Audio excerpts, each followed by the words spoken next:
కొందరు వాక్యాన్ని తృణీకరించరు, వింటారు, అంగీకరిస్తారు, కానీ వాక్య ప్రకారం జీవించరు. అలా వాక్య ప్రకారం జీవించలేకపోవడానికి దేవుని వాక్యం చెప్తున్న కారణాలేంటో చూద్దామా?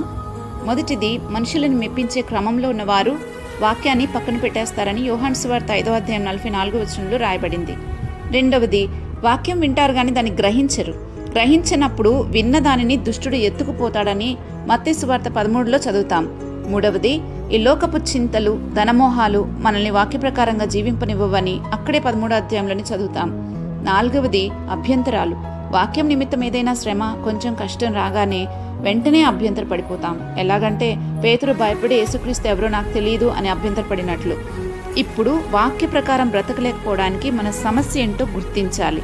గుర్తించిన దాని కొరకు ప్రార్థన చేస్తే దేవుడు దాని నుంచి విడిపించి వాక్య ప్రకారం జీవించడానికి సహాయం చేస్తారు. అప్పుడు మనం క్షేమాన్ని పొందుకుంటాం.